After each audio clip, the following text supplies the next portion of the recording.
Voltage എന്ന് പറഞ്ഞാൽ ഇലക്ട്രോൺസിൻ്റെ flow ആണ്. ഇലക്ട്രോൺസിൻ്റെ ഫ്ലോ ഉണ്ടാകുമ്പോഴാണ് കറണ്ട് ഉണ്ടാകുന്നത്. ഓക്കെ, അപ്പോൾ നമുക്ക് വോൾട്ടേജ് കിട്ടണമെങ്കിൽ നമ്മുടെ എർത്ത്, ഭൂമി എന്ന് പറഞ്ഞാൽ ഏറ്റവും നല്ലൊരു ഇലക്ട്രോ മാഗ്നറ്റാണ്, ഏറ്റവും നല്ലൊരു വോൾട്ടേജ് ഡോണറാണ്. ചിലപ്പോൾ നമ്മൾ ഭൂമിയിലൂടെ വെറും കാലോടെ നടന്നു പോയാൽ അല്ലെങ്കിൽ പുല്ലിലൂടെ നടന്നു കഴിഞ്ഞാൽ അതെന്ത് ചെയ്യും? നമുക്ക് ഇലക്ട്രോൺസ് ഡൊണേറ്റ് ചെയ്യും. അതുകൊണ്ടാണ് നമുക്കൊരു ചെറിയൊരു സുഖം ഉണ്ടാകുന്നത്, ഒരു ഉന്മേഷം ഉണ്ടാകുന്നത് മണ്ണിലൂടെ നടക്കുമ്പോൾ അല്ലെങ്കിൽ പുല്ലിലൂടെ നടക്കുമ്പോൾ. കിണറ്റിൽ നിന്നുള്ള പച്ചവെള്ളം കുടിച്ച് നമുക്ക് കൃത്യമായ ഇലക്ട്രോൺ കിട്ടും.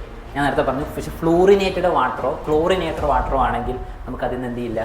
ഇലക്ട്രോൺ കിട്ടണമെന്നില്ല. അതുകൊണ്ടാണ് നമുക്കത് കുടിച്ചിട്ട് ദാഹം മാറാത്തത്. ഒരു മകൻ്റെ കയ്യിൽ പോയിട്ട് പിടിച്ചു, അല്ലെങ്കിൽ മകനെ പോയിട്ട് വാരിപ്പുണർന്നു, അല്ലെങ്കിൽ ഒരു പൂച്ചക്കുട്ടി വന്ന് പൂച്ചയെ നമ്മൾ തൊട്ടു. ഈ സമയത്തൊക്കെ നമുക്കൊരു പോസിറ്റിവിറ്റി ഫീൽ ചെയ്യാനുള്ള കാരണം നമ്മൾക്ക് ഇലക്ട്രോൺസ് ലഭിക്കുന്നത് കൊണ്ടാണ്. നമുക്ക് moving water is an electron donor. ഒഴുകുന്ന വെള്ളം ഇലക്ട്രോൺ ഡോണറാണ്.